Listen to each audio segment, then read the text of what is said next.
నిజం చెప్పాలంటే వారు గొప్ప వ్యక్తితో ఉన్నటువంటి వ్యక్తి. వారి గురించి నాకు తెలిసిన, నేను తెలుసుకున్న విషయాన్ని బట్టి చాలా గొప్ప వ్యక్తిత్వం విషయం. అందరూ అనుకుంటుందంటే ప్రవీణ్ పగడాల గారు ఇప్పుడు మన మధ్య లేరు అనుకుంటున్నారు. నేను ఆ విషయాన్ని ఒప్పుకోను. ఎందుకంటే వారి భావాలు, వారి ఆలోచనలు, వారి మాటలు ఇప్పుడు మనతోనే ఉన్నాయి. అయితే నేను ఇక్కడ ఎంతని కోరుతుంది, దైవజనులు ఎంతని కోరుతుంది, మనలో ఎంతమంది ప్రవీణ్ పగడాల గారి భావాలతో నిల్చున్నాం చేయొద్దండి. ఎంతమంది ఆ భావాలతో నిల్చున్నాం? ఏదో వచ్చామా చూసామా పోయామని కాకుండా వారి భావాలతో పాటు, వారి ఆశయాలతో పాటు, దేవుడిచ్చిన పేరుతో పాటు దైవజనులుగా నిల్చోవాలి. ఎందుకంటే ఈ లోకం శాశ్వతం కాదు, పరలోకం నిత్య జీవమే శాశ్వతమైనది.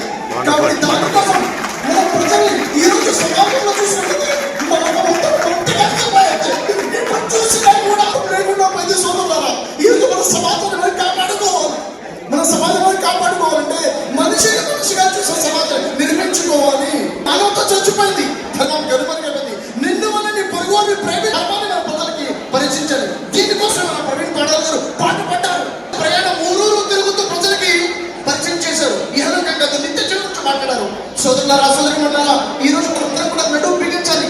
ధర్మం కోసం ఏదైతే నిల్చున్నామో, మనం ఏదైతే జస్టిస్ అని అంటున్నామో, దానికోసం ఇప్పుడు ఏదైతే ఐక్యత మనకు కనిపిస్తుందో, సహోదరులు కలిసి కూడా ఎంత మేలు, ఎంత మనోహరము. మనం అందరూ కూడా ఇక్కడ ఉన్నటువంటి వాళ్ళందరూ కూడా విశ్వాసాలు అనేక సంఘాలుగా విడిపోయి ఉన్నాం కాదు. మనకు కావాల్సింది ఐక్యత.